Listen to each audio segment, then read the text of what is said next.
I find that when it comes to tiredness, there are three kinds of people. The first kind of person is someone who is tired because, or doesn't get a lot of sleep because of their lifestyle. So that might mean that they have loud neighbors, they are pulling a lot of night shifts, they, like me, might have a child's bladder, so they get up a lot in the night. The second person is someone who gets lured into the irresistible cycle of cat compilations and Vine compilations on YouTube, and even though they know sleep is good for them, they end up going on social media until like 2 or 3 in the morning. The third kind of person is an absolute heathen who gets on average like 5 to 6 hours of sleep every night, and they preach about how that is enough for them and they feel well rested. There is evidence to suggest that someone with a ADRB1 gene can sleep about 6 hours of sleep a night,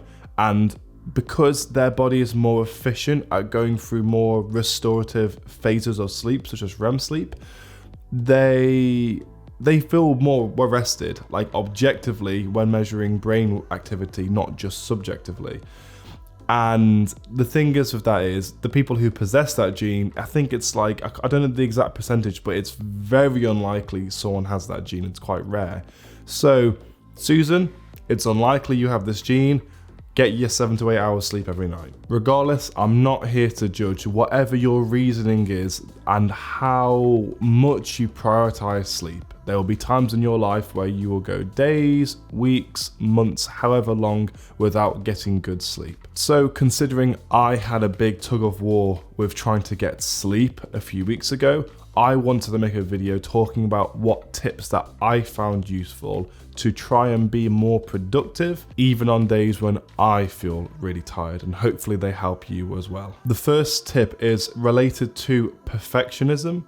And when you're doing work, you might realize that the quality of your work isn't as good as it used to be, but there's not really a lot you can do about it without overstressing yourself if you're really tired. Like if you're tired, you won't be able to focus for as long, and you will be able to see a diminishing influence in your work. This is more of like a general tip, but just keep in mind that in this case, perfectionism is one of your worst enemies, and you need to realize that, hey, if I'm really tired, the quality of my work is going to go down a little bit, and I'm totally fine with that. The next thing that I want to focus on is related to prioritization, and this is something that you should do whether you feel tired or awake. So with prioritization, you can break it up into acute stages or more chronic stages.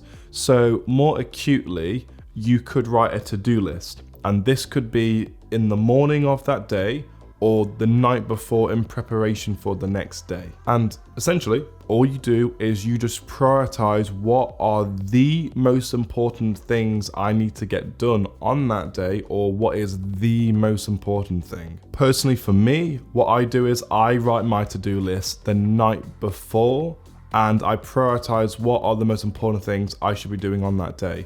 And that means that if I get free time to do something, I don't get decision fatigue. I know exactly what I'm meant to be doing the second I sit down at my desk. Also, beyond like just general work, this should be done more chronically. Like, what friends uplift me and give me energy? What activities do I actually enjoy, or am I just doing just to please someone else?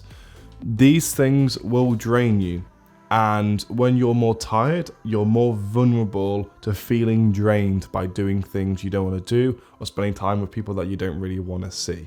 So planning for the next day when it comes to work, and also thinking in the long term throughout your life, what are the most important things that you should be doing? And so that means that if there's a day or week or month that you're not sleeping well and you've only got a certain amount of willpower and energy to expend, you need to spend that time and that energy doing the things that's most important to you. Something that I also want to touch on is caffeine, and this can be a bit of a double-edged sword. Tired or not, most people know that caffeine can improve focus, improve productivity, but most people also know that caffeine can inhibit sleep, or at least the quality of your sleep. However, saying this, caffeine can most definitely be abused, And what a lot of people don't know is that caffeine has what's called a half-life of around 6 hours. What that means is that in this case, 6 hours after you consume caffeine, half of it is still in your bloodstream or in your body. So if you have a cup of coffee, 6 hours later, half of that is still in your bloodstream. So let's say you had a couple espressos or a couple coffees around 5 in the evening because you were really tired, and then you tried to fall asleep around 11 o'clock at night. Then that means if you had a couple cups of coffee, you have a whole cup of coffee worth of caffeine in your bloodstream. So in this case, I mean, that's not even including the caffeine you've had before that earlier on in the day. So if you're loading up with caffeine throughout the day, no wonder people sometimes struggle with sleep. And I will cover this more in a future video in which I would focus on how to get better sleep. But if you're feeling tired, it might be because you're not sleeping well. And caffeine, for a lot of people, especially people who like to be productive, it's like a cycle. You don't sleep well, so you have caffeine and potentially misuse it. That means you get even worse sleep. That means you feel more tired the next day. And then it's like a downward spiral, like a cycle, negative cycle of having too much caffeine, not getting enough sleep. And then you just end up getting addicted to caffeine, and then no one wants to be in that situation. To stop this negative cycle, there are two things that I do with regards to caffeine.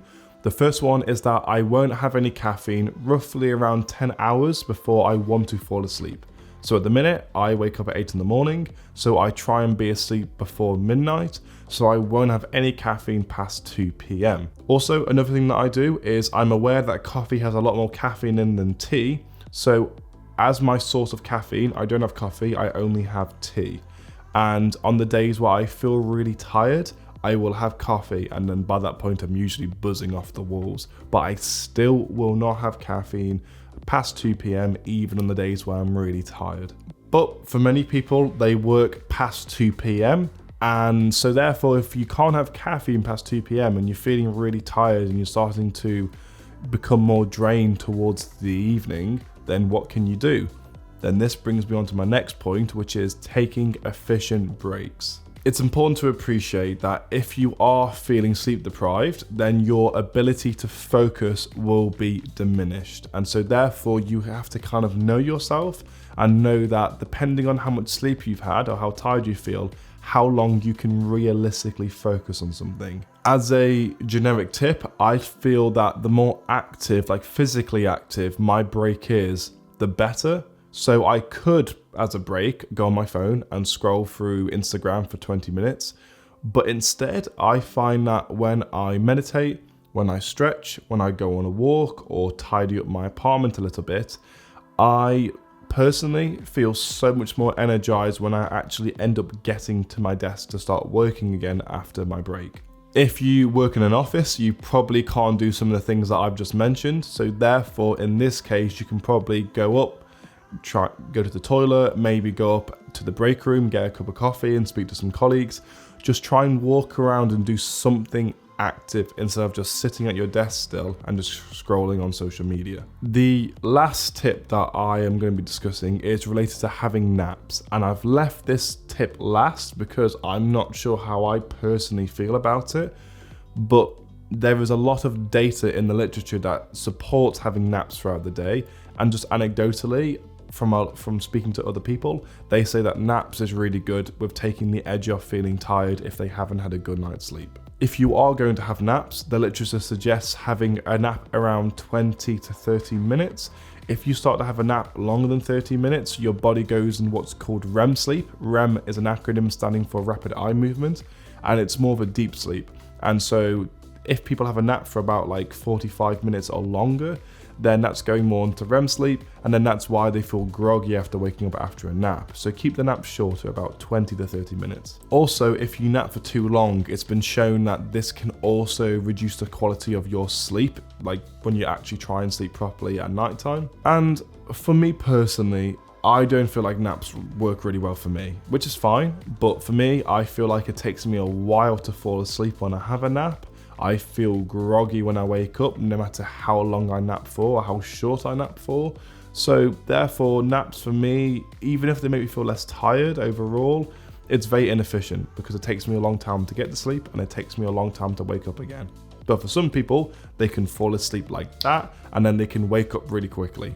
So therefore, some of these tips are useful for some people, for some they're not, and that's just how it is. So hopefully these tips were useful for you on the days where you're feeling tired but you still want to be productive. If you enjoyed this video, then you might enjoy the video that I've done on meditation and how that's improved my quality of life that I will link up here.